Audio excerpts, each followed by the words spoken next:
आप देख रहे हैं उत्तराखंड का लोकप्रिय चैनल उत्तरांचल की सुर्खियां, जो कि आप तक पहुंचाता है हर बड़ी से बड़ी खबर, यानी शहर आपका खबर आपकी। आइए मैं दिखाती हूं आज की बड़ी खबर। काशीपुर को स्वच्छ, सुंदर व जल भराव मुक्त करना मेरी पहली प्राथमिकता। दीपक वाली। काशीपुर की दशकों पुरानी जल भराव की समस्या के पीछे ड्रेनेज सिस्टम का बहुत बड़ा अड़ंगा था, जिसको पूर्व में रहे किसी भी चेयरमैन या महापौर ने नहीं समझा।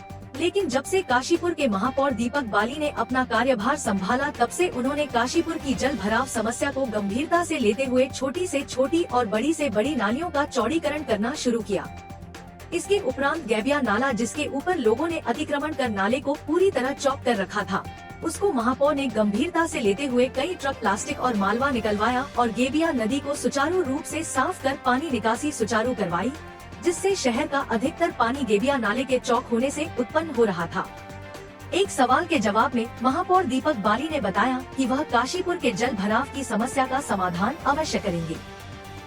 उन्होंने कहा कि मुझे काशीपुर की सम्मानित जनता से भी कहना है कि वह बिना जनता के सहयोग से कुछ नहीं कर सकते। जनता का सहयोग हमारे लिए सर्वोपरि है, इसलिए जनता को भी नगर को स्वच्छ व सुंदर रखने के लिए हमारा साथ देना होगा। उन्होंने एक सवाल के जवाब में यह भी कहा कि हमारे निगम के कर्मचारी और पर्यावरण मित्र दिन रात एक कर काशीपुर को स्वच्छ व सुंदर बनाने के लिए तत्पर हैं। उन्होंने कहा कि जब लोग सुबह मॉर्निंग वॉक के लिए जाते हैं, तो उन्हें काशीपुर साफ सुथरा दिखाई देता है। इससे बड़ी बात उनके लिए और क्या हो सकती है। उन्होंने कहा कि जल्द ही सड़कें, नालियों के चौड़ीकरण का कार्य किया जा रहा है, जल्द ही इसको पूर्ण कर लिया जाएगा। थोड़ा विलम्ब बरसात के कारण हो रहा है, बरसात के खत्म होते के साथ ही कार्य में और गति लाई जाएगी। यहाँ बता दें कि काशीपुर के हर वर्ग का कहना है कि इतनी कम उम्र के महापौर ने अपनी सूझबूझ के चलते काशीपुर को इतने कम समय में लगभग 70% जल भराव मुक्त कराया है, जिसके लिए महापौर दीपक वाली बधाई के पात्र हैं। काशीपुर से एफयू खान की रिपोर्ट। पूरे शहर का काशीपुर विधानसभा का एक ड्रेनेज सिस्टम बनकर तैयार हो रहा है, जिसकी लागत 225 करोड़ रुपया है। उसका डीपीआर बन चुका, वो भविष्य में आना है। जैसे जैसे शहर बढ़ता गया, उस तरीके से जो ड्रेनेज पर काम नहीं हो पाया था। जहाँ तक रहा जलभराव की समस्या, जो काशीपुर की 60 साल पुरानी, 70 साल पुरानी समस्या है, तो मैंने फौरी तौर पर ये देखा, मुझे बहुत कम समय हुआ था महापौर के नाते, मुझे जनता ने जब चुना, बहुत कम समय के अंदर ही बरसात का सीज़न आने वाला था। तो अधिकारियों के साथ लेकर जो हमने फिर शहर का निरीक्षण किया, और उसमें जितना समझ में आया कि नालियों की चौड़ाई गहराई बहुत कम है जो बनी हुई है, जनसंख्या बढ़ चुकी है, तो हमने जहाँ जहाँ मेन जगह थी वहाँ पर नालियों की चौड़ाई बढ़ाई, गहराई बढ़ाई, जिससे कि जो पानी पीछे से आ रहा है, पानी का फ्लो आ रहा है, बरसात के साथ साथ वो बढ़ जाता है, तो वो नालियाँ उस पानी को लेकर आगे बड़े नालों में जा सके। फिर जहाँ पर वो नालियाँ उस पानी को लेकर जाती थी, वहाँ पर उन बड़े नालों में गंदगी, गाद, प्लास्टिक से वो पूरे भर चुके थे। वो 8-8, 9-9 फुट गहरे नाले भी पूरे फुल थे। तो वहाँ पर हमने सफाई कर्मचारी, हमारे निगम के पर्यावरण मित्र, अधिकारी, इन सबको लेकर एक अभियान चलाया उन सब नालों की सफाई का, जिसमें हमें सफलता मिली।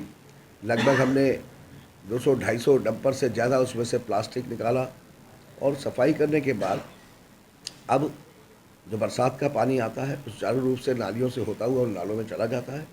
फिर भी 1-2 जगह पर मैं मानता हूँ कि अभी दिक्कत है। बहुत तेज़ बारिश में वहाँ पानी थोड़ी देर के लिए भरा है, लेकिन पहले जैसे 5, 6, 7 फुट तक भरता था, तो अब 5-6 इंच भरा है। लेकिन जैसे पहले 8-8 घंटे तक पानी नहीं निकलता था, अब वो 10-20 मिनट में खाली हो जा रहा है। अभी अगली बरसातों से पहले हमने बहुत काम करना है। ऐसा नहीं है कि बरसात आएगी तभी हम काम करेंगे, नहीं। हमने अगली बरसातों से पहले इतना काम करना है कि हम 0% पर जलभराव को लेकर आएँ, किसी भी जगह पर ना जलभराव हो, और उम्मीद है कि हम इसमें कामयाब होंगे। देखने में ये आया था स्टेशन रोड, आप जो कि यहीं के रहने वाले हैं, स्टेशन रोड पर जो है कुछ देर की बारिश में जलभराव पूरी तरीके से हो जाता था, पूरा जलमग्न हो जाता था। आज वहाँ देखा जा रहा है कि एक बूंद पानी नहीं है। तो इसके विषय में जो है, जैसे पुराना स्टेट बैंक था, उससे जो नाला निकासी हुई है, वो वास्तव में एक अच्छी पहल। क्या कहना चाहिए? देखिए, NH वो NH का एरिया है। अब इसमें नेशनल हाईवे में आता है, NHPWD में वो नाला भी जो है, वहाँ पर अभी कुछ और चीज़ें होने की ज़रूरत है, लेकिन वो NHPWD के द्वारा बनाए जाने हैं। उसके बावजूद मैंने निगम क्षेत्र में आने की वजह से हमने उन नालों की भी बहुत बेहतर सफाई कराई। एक थोड़ा सा प्रॉब्लम जनता की तरफ से थी जिसमें हमने उन्हें समझाया और लोगों ने हमारा साथ दिया। काशीपुर की सामान्य जनता ने भी साथ दिया कि उन्होंने दुकानों के आगे जो स्लैब डाल रखी है उससे वो पूरी नाले यहाँ चौक थी। हमने रिक्वेस्ट करी, बहुत सारे लोगों ने अपनी स्लैबों को हटाया है।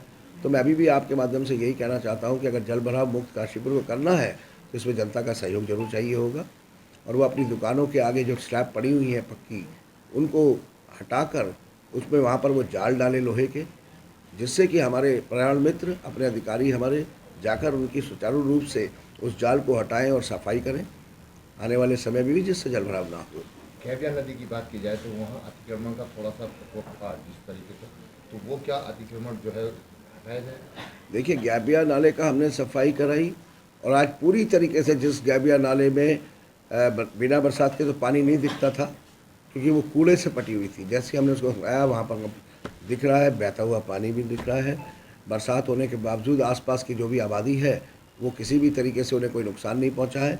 जहाँ तक रही है अतिक्रमण की बात, तो अभी प्रशासनिक अधिकारियों ने कुछ दिन पहले ही वहाँ पर निशान लगाए हैं जिन लोगों ने गैबिया नाले पर अतिक्रमण किया हुआ है, तो प्रशासन उसकी जांच कर रहा है। जहाँ पर कार्रवाई की जरूरत पड़ेगी प्रशासनिक अधिकारी कार्य करेंगे। एक लास्ट सवाल ये है कि काशीपुर में मैंने कल अपनी वाइफ के साथ भी जा रहा था और महिलाएं भी थी, तो वहाँ बिल्कुल रोड साफ और सुंदर दिखाई दे रहा था रात में। तो क्या बोल रही थी कि क्या बाली जी रात में भी सफाई करवा रहे हैं या झाड़ू लगवा? देखिए, ऐसा वही कर्मचारी हैं, वही हमारी पर्यावरण मित्र हैं पूरे मनोयोग से। इसके लिए बधाई के पात्र मेरे अधिकारी और पर्यावरण मित्र हैं जो पूरे मनोयोग से सफाई का काम पर ध्यान दे रहे हैं, कर रहे हैं।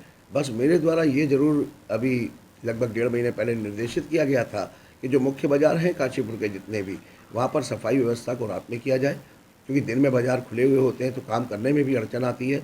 दूसरा, रात में करने से 2-3 फ़ायदे हो रहे हैं कि जब सुबह लोग घूमने भी जाते हैं तो उन्हें साफ़ सुथरी सड़कें दिखती हैं और रात में जो काम, क्योंकि दुकानें बंद होती हैं, ट्रैफिक होता नहीं है, तो जो दिन में काम 8 घंटे में होता है वो रात में 4 घंटे में ही कर लिया जाता है, तो सफाई भी बेहतर तरीके से हो पाती है। तो इस व्यवस्था को लागू करा, उसके बाद लागू करने के बाद ज़रूर हमारे कर्मचारियों ने, निगम के अधिकारियों ने इसको पूरी तरीके से कामयाब किया है और आगे भी ये सुचारू रूप से जारी रहेगा। तो जनता की मांग ये है कि जो रामनगर रोड पर जो फ्लाईओवर बनना है वो काफ़ी समय से अधर है और वहाँ पर पता नहीं कौन सा ऐसा वो उस पर मिट्टी डाली है जिसमें गंद आ रही है बहुत ज़्यादा। तो देखिए, गंध वाली बात जहाँ तक है, अब उसमें ऐसा नहीं है। उस चीज़ के लिए ठेकेदार को चेतावनी भी दी गई थी और अब वो जो गंध आप जिसकी बात कर रहे हैं 10-12 दिन पहले ऐसा हुआ था और अब स्थिति ये नहीं है और आगे भी ऐसा नहीं होने दिया जाएगा। और जहाँ तक फ्लाईओवर बनने की बात है, उसमें माननीय विधायक जी के द्वारा अभी पिछले कुछ दिनों में बताया गया है काशीपुर की जनता को कि दिसंबर 2026 में ये पूरा हो जाएगा। उस फ्लाईओवर को माननीय विधायक जी देख रहे हैं, बात कर रहे हैं अधिकारियों से और उम्मीद है जो विधायक जी ने कहा है वो पूरा होगा। तो क्या माना जाए अगले साल बरसात में जो है ये ड्रेनिंग सिस्टम पूरा जो है कंप्लीट हो जाएगा? और यहाँ पर नहीं, जो पूरा प्रॉपर ड्रेनेज सिस्टम बन रहा है उसको तो टाइम लगेगा होने में, 225 करोड़ का प्रोजेक्ट है, लेकिन हम अपनी व्यवस्थाएं ऐसी कर देंगे कि अगली बरसात से पहले हम भराव नहीं होने देंगे, जल भराव नहीं होगा। धन्यवाद। खबरों में अब तक के लिए बस इतना ही। फिर मिलेंगे नई खबरों के साथ, तो हमारे चैनल को लाइक और सब्सक्राइब करना ना भूलें। जय हिंद, जय उत्तराखंड।